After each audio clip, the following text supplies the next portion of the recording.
చిన్నపిల్లల చేతిలో smart phone అనేది ఒక టైం బాంబ్ లాగా పనిచేస్తుందని చెప్పుకున్నాం.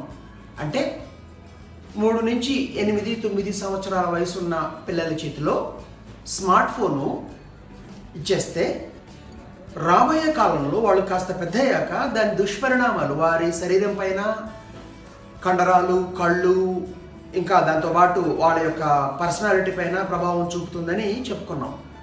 ఈ టాక్లో టీనేజ్ పిల్లల చేతిలో స్మార్ట్ ఫోను ఎలాంటి పరిణామాలకు దారితీస్తుందో చెప్పుకుందాం. టీనేజ్ పిల్లల చేతిలో స్మార్ట్ ఫోన్ను ఇచ్చేస్తే వాళ్ళు నడుముకి బెల్ట్ కట్టుకున్నట్టు లెక్క. అంటే నడుముకి బెల్ట్ కట్టుకుంటే సూసైడ్ బాంబర్ అవుతారు. వాళ్ళు నాశనం అయిపోవడమే కాకుండా చుట్టుపక్కల కూడా విధ్వంసానికి, చుట్టుపక్కల వారి నాశనానికి కూడా వాళ్ళు కారకులు అవుతారు. ఇది ఎలాగో చూద్దాం.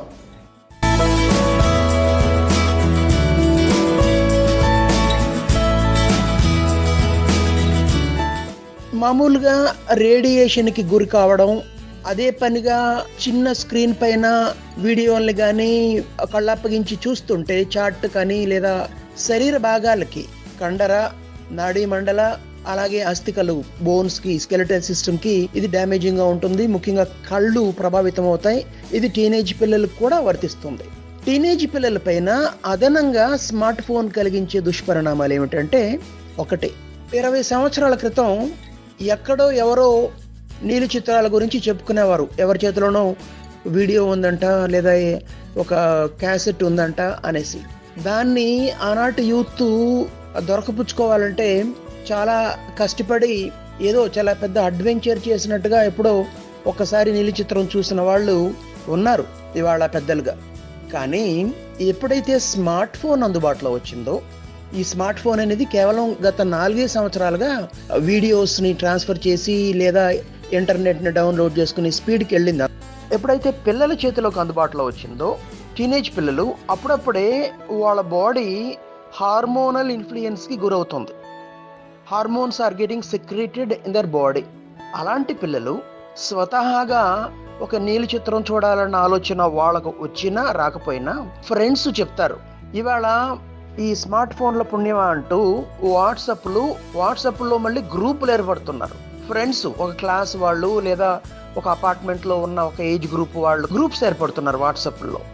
ఆ వాట్సాప్ గ్రూప్లో ఎవరు ఏం పోస్ట్ చేస్తారనే దానిపైన ఎవరికి పెద్దగా కంట్రోల్ ఉండదు. అడ్మిన్ అన్న వాళ్ళు ఆ పిల్లలే గనక పెద్దగా అది ప్రభావితం చేయదు.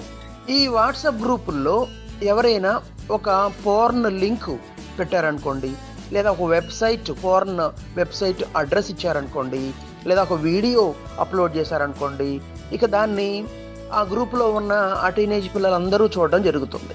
ఆ విధంగా స్లోగా పోర్న్ ఫిలిమ్స్కి, నీలి చిత్రాలకి పిల్లలు ఇంట్రడ్యూస్ అయ్యే అవకాశం ఇవాళ చాలా ఎక్కువగా ఉంది. దీంతో పాటు మామూలుగా కనిపించే వెబ్సైట్స్, చివరికి ఫేస్బుక్ లాంటి వెబ్సైట్స్, లేదా ఒక్కోసారి ఈ న్యూస్ పేపర్ అయినా పక్కన ఒకటి బ్లింక్ అవుతూ ఉంటుంది, ఒక సైట్, దాన్ని క్లిక్ చేయమని, ఫ్రెండ్షిప్ ఆఫర్ అన్నట్టుగా ఒకటి ఉంటుంది. దాన్ని క్లిక్ చేస్తే ఒక వెబ్సైట్లోకి వెళ్తుంది. మళ్ళీ అక్కడ ఇంకొకటి బ్లింక్ అవుతుంటుంది. అలా 2-3 లింకులు పట్టుకుంటే చాలా మటుకు పోర్న్ వెబ్సైట్స్లోకి వెళ్ళే ప్రమాదం ఇవాళ మనం బ్రౌజింగ్ ప్రారంభించినా అలా ఒక 2-3 క్లిక్కుల్లో పోర్న్ వెబ్సైట్స్కి తెలియని వాళ్ళు కూడా తీసుకెళ్తుంది. అలాగా డిజైన్ చేయబడినాయి. ఇలాగా వాళ్ళు యాడ్స్ ఇచ్చుకుంటున్నారు. ఒక్కసారి ఆలోచించండి, ఒక 13-14 ఏళ్ల అబ్బాయి కానీ అమ్మాయిలు కూడా కావచ్చు, ఒక్కసారి పోర్న్ ఫిలిం కనుక చూస్తే అది వాళ్ళపైన ఎలాంటి ఇన్ఫ్లుయెన్స్ కలిగిస్తుంది? ఆ ఆలోచనల్లో మునిగిపోతారు. హార్మోనల్ ఇన్ఫ్లుయెన్స్ అలాంటిది. రాత్రిపూట లేదా స్కూల్కు వచ్చే ముందు పొద్దున నీలి చిత్రం చూసి క్లాసులో వచ్చి కూర్చుంటే ఒక విద్యార్థి, ఆ విద్యార్థి యొక్క మానసిక స్థితి ఎలా ఉంటుందో ఒకసారి గమనించండి. టీచర్ కనిపిస్తుంది ఎదురుగా. ఎందుకంటే రాత్రి చూసిన సినిమా నీలి చిత్రంలో ఒక స్త్రీని మరో కోణంలో చూడడం జరిగింది. టీచర్ కూడా అలాగే కనిపించే అవకాశం, క్లాసులో ఉన్న అమ్మాయిలు కూడా అలా ఊహించుకునే, అలా ఫ్యాంటసైజ్ చేసే అవకాశం ఇక్కడ వస్తుంది. క్లాసులో పాఠం చెప్తుంటే పాఠంలో నిమగ్నం కాడు, ఆలోచనలు మరో కోణంలో వెళతాయి. ఇవాళ ఈ పోర్న్ ఇండస్ట్రీ ఏ స్థితికి వెళ్ళిపోయిందంటే కేవలం ఒక స్ట్రెయిట్ సెక్స్ కాకుండా ఒక స్త్రీకి పురుషుడికి మధ్య లైంగిక సంబంధం, దానికి సంబంధించిన దృశ్యాలే కాకుండా మానవ సామాజిక సంబంధాలను దెబ్బతీసే విధంగా చిన్న పిల్లల చేత పోర్న్ ఫిలిమ్స్, కుటుంబ వ్యవస్థను దెబ్బతీసే విధంగా తండ్రి కూతురు, తల్లి కొడుకు, సోదరుడు సోదరి మధ్య లైంగిక సంబంధాలు, విద్యా వ్యవస్థను దెబ్బతీసే రీతిలో గురువుకి శిష్యులకి మధ్య లైంగిక సంబంధాలు, అలాగే వయసు పెద్దగా ఉన్న స్త్రీల వైపు యూత్ని ఆకర్షించేలా లైంగిక చిత్రాలు, అంటే అన్ని విధాలుగా ఒక తీవ్రమైన నెగిటివ్ ప్రభావం ఆ ఏజ్ పిల్లల పైన ఈ నీలి చిత్రాలు కనబరుస్తాయి. చివరికి జంతువుల్ని కూడా వదలకుండా జంతువుల పరంగా కూడా మనుషులకి జంతువులకి మధ్య లైంగిక సంపర్క దృశ్యాలు ఇవాళ ఈ పాడు ఇంటర్నెట్లో మనకి కనిపిస్తుంది. దీనికి ఒక్కసారి హుక్కానైన ఒక అబ్బాయి ఇక చదువు అటకెక్కినట్టే. ఎందుకంటే క్లాసులో కూర్చుంటే ఇదే ఫ్యాంటసైజ్డ్ వరల్డ్లో ఉంటాడు. క్లాసులు దారి తప్పుతుంది. ఒక్కసారి దారి తప్పితే స్లోగా ఈ ఇంటర్నెట్ వల్ల అనేక దుష్పరిణామాలు. ఈ ఫ్రెండ్షిప్ గ్రూప్లో మామ నేను ఈరోజు హుక్కా పార్లర్కి వెళ్ళాను, మీరు కూడా రమ్మని ఎవడో ఒకడు పెడతాడు. ఆ విధంగా హుక్కా పార్లర్ ఇంట్రడ్యూస్ అవుతుంది. ఒకప్పుడు హుక్కా పార్లర్కి వెళ్ళి హుక్కా తాగాల్సిన అవసరం వచ్చేది. ఇవాళ మన సమాజం ఎంత దౌర్భాగ్య స్థితికి చేరిపోయిందంటే వ్యాపారం కోసం ఏ స్థితికి వెళ్ళిపోతున్నారు కొంతమంది వ్యాపారస్తులంటే హుక్కా పెన్లు తయారు చేస్తున్నారు. అంటే అది మామూలు పెన్ లాగే ఉంటుంది, స్కూల్కి కూడా తీసుకురావచ్చు. అక్కడ స్కూల్లో అవకాశం ఉంటే ఎక్కడైనా హుక్కా తాగే అవకాశం పిల్లలకు ఉంటుంది. ఒకరి నుంచి ఒకరికి ఎక్స్చేంజ్ చేసుకునే అవకాశం ఉంటుంది. అలాగే ఒక్కసారి ఈ చీకటి ప్రపంచంలోకి, నేరమయ ప్రపంచంలోకి, అసాంఘిక కార్యక్రమాల్లోకి అడుగు పెడితే, దిగజారడం అంటూ మొదలెడితే అది ఎక్కడ దాకా వెళుతుందో ఎక్కడ ఆగుతుందో మనం చెప్పలేము. పిల్లలు ఇవాళ తల్లిదండ్రుల ప్రభావం కావచ్చు, మరొకటి కావచ్చు.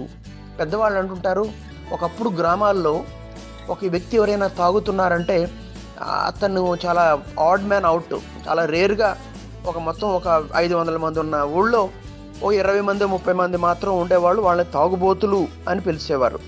కానీ ఇవాళ గ్రామాలకు కూడా వెళితే తాగడం అనేది ఒక ఫ్యాషన్గా కనిపిస్తుంది. తాగని వారెవరో చూడాల్సి వస్తుంది, కానీ వాళ్ళ యూత్లో తాగే వాళ్ళు ఎవరు చూడడం అనవసరం అనిపిస్తుంది. ఇది మరింత దిగజారి 21 ఏళ్ల తర్వాత తాగడం అంటే అది కూడా సరే, అక్కడ కూడా ఎన్నో అభ్యంతరాలు ఉన్నాయి. బట్ అంతకంటే దిగజారి ఇవాళ దారుణమైన పరిస్థితి ఏమిటంటే హైదరాబాద్లో కొన్ని ఇంటర్నేషనల్ స్కూల్స్లో 8, 9, 10 తరగతుల పిల్లలు కూడా స్కూల్లో వాటర్ బాటిల్లో ఓడకా కలుపుకొని, అంటే తెల్లగా ఉంటుంది కాబట్టి పక్క వాళ్ళు గుర్తుపట్టే, ముఖ్యంగా టీచర్లు గుర్తుపట్టే అవకాశం తక్కువ, ఓడకా కలుపుకొని షార్ట్ బ్రేక్లో తాగే పరిస్థితి కనిపిస్తుంది. ముఖ్యంగా ఇంజనీరింగ్ కాలేజీలో అయితే మాదక ద్రవ్యాలు, ఆ ఇంజనీరింగ్ కాలేజ్ పరిసరాల్లో మాదక ద్రవ్యాలు అమ్మే అడ్డాలు మనకి కనిపిస్తున్నాయని పోలీసు అధికారులే గతంలో చెప్పిన దాఖలాలు ఉన్నాయి. ఈ విధంగా టీనేజ్ ప్రాంగణంలో అడుగుపెట్టిన 2-3 ఏళ్లకి హుక్కాలకి, మద్యానికి, పబ్లకి, ఇప్పుడు కొత్తగా ఇంకా రమ్మీ ఆడవండి డబ్బులు గెలుచుకోండి అని ఆన్లైన్ ఈ క్యాసినోలకి, జూదానికి, వ్యభిచారానికి, ఇవన్నీ చేయాలంటే డబ్బులు కావాలి. కాబట్టి మనం ఆశ్చర్యపోయే విషయం ఏమిటంటే హైదరాబాద్ లాంటి నగరాల్లో ఇవాళ చైన్ స్నాచింగ్లు జరగడం మనం గమనిస్తున్నాం. ఈ చైన్ స్నాచర్లలో ఎక్కువ మంది ఇంజనీరింగ్ విద్యార్థులు, ఇంజనీరింగ్ చదువుతున్నవారు లేదా నిన్న మొన్ననే ఇంజనీరింగ్ కంప్లీట్ చేసిన వాళ్ళు. జిల్లా జైళ్లకి, సెంట్రల్ జైళ్లకి వెళితే అక్కడ అండర్ ట్రయల్స్గా ఉన్న వాళ్ళలో ప్రతి 5గురిలో ఒకరు ఇంజనీరింగ్ గ్రాడ్యుయేట్ లేదా అండర్ గ్రాడ్యుయేట్ ఉన్నారు. ఎందుకు ఇలా నేరమయ ప్రపంచంలోకి అడుగు పెడుతున్నారంటే వీటన్నిటికీ డబ్బులు కావాలి. తాగాలంటే, జూదం ఆడాలంటే, వ్యభిచారం చేయాలంటే, మరి గోల్డ్ ఫ్రెండ్ని మేనేజ్ చేయాలంటే డబ్బులు కావాలి. చివరికి అమ్మమ్మని చంపిన దాఖలాలు, సొంత ఇంట్లోనే అఘాయిత్యాలు చేసి డబ్బులు తీసుకెళ్లిన దాఖలాలు కూడా మనకి కనిపిస్తున్నాయి. అంటే ఒక్కసారి ఈ స్మార్ట్ ఫోన్ అందించే ఈ సోకాల్డ్ విలాసాలు గనక అలవాటు పడిపోతే, మెట్లు దిగడం అంటూ మొదలెడితే ఆ దిగజారడం ఎక్కడ దాకా వెళుతుందో మనం చెప్పలేం. మనం గమనించదలసింది ఏంటంటే ఇవాళ రేపు మ్యారేజ్ చేసుకున్న వాళ్ళలో డైవర్స్ రేట్స్ ఎక్కువైనాయి. పెళ్ళైన ప్రతి 10 మందిలో ఒకరో ఇద్దరో జంటలు విడిపోవడం జరుగుతోంది. ఈ విడిపోవడానికి ప్రధాన కారణం చాలామంది బయటకి చెప్పడం లేదు, కానీ కారణాలు రెండండి. ఎప్పుడైతే పోర్న్ ఫిలింకి వ్యక్తి మగాడు అలవాటు పడిపోతాడో, ఒక ఫ్యాంటసీ వరల్డ్ దాని ద్వారా స్వయం తృప్తి పొందినప్పుడు రేపొద్దున పెళ్లి చేసుకుని నిజ జీవితంలో భార్యతో లైంగిక సంపర్కం కొనసాగించాల్సి వచ్చినప్పుడు ఆ వాస్తవిక అనుభవం కన్నా ఈ ఫ్యాంటసైజ్డ్ అనుభవమే ఇతనికి బాగుంటుంది. ఆ విధంగా రియల్ సెక్స్లో అతను సాటిస్ఫాక్షన్ పొందలేని పరిస్థితి వచ్చేస్తుంది. ఇలా భార్యతో లైంగిక సంపర్కంతో ఇష్టం పడని వాళ్ళ సంఖ్య పెరిగిపోతుంది. అది డైవర్స్కి దారితీస్తుంది, చిలికి గాలివానే. మరోపక్క అమ్మాయిలేం తక్కువ తినడం లేదు, కాకపోతే అబ్బాయిలతో పోలిస్తే ఇలా తప్పుదారి పట్టిన అమ్మాయిల సంఖ్య తక్కువ అనుకోండి. అమ్మాయిలు గనక ఈ పోర్న్ ఫిలింకి అలవాటైపోతే ఇక్కడ చాలా ఫ్యాంటసైజ్డ్గా ఉంటుంది. రేపొద్దున రోజంతా అలిసి సొలిసి వచ్చిన భర్త ఆ పోర్న్ ఫిలింలో చేసిన వ్యక్తిలాగే తాను కూడా చేయాలి అనుకుంటే ఆమె ఎక్స్పెక్టేషన్స్, అంచనాలు ఎక్కడో ఉంటాయి, వాస్తవికత ఎక్కడో ఉంటుంది. చివరికి అక్కడ ఫ్రస్ట్రేషన్ వస్తుంది. అలా తన ఫ్యాంటసీని, తన అంచనాల్ని అందుకోలేకపోతున్నాడు కాబట్టి భర్త. ఈ విధంగా చివరికి అది విడాకులకి దారితీస్తుంది. ఇలా కుటుంబ వ్యవస్థను, వివాహ వ్యవస్థను ఈ యొక్క పోర్న్ ఫిలింలు, ఈ స్మార్ట్ ఫోన్లు నాశనం చేస్తున్నాయి. నిజానికి వాట్సాప్లు, ఫేస్బుక్లు సరిగ్గా వాడుకుంటే దీనివల్ల ఎంతో ప్రయోజనం ఉంది. కానీ టెక్నాలజీ ఎప్పుడు మంచి చేస్తుంది, చెడు చేస్తుందండి. కానీ మనం ఎలా వాడుకుంటున్నాము అనే దానిపైన ఆధారపడి ఉంటుంది. మనపైన మనకి సరిగ్గా నియంత్రణ లేనప్పుడు, ముఖ్యంగా టీనేజ్ పిల్లల్లో నియంత్రణ ఉండడం కష్టం. They easily get leave to certain things. ఫ్యాంటసీగా కనిపించేవి, అట్రాక్టివ్గా కనిపించేవి వాటి వైపు పిల్లలు త్వరగా ఆకర్షితులవుతారు.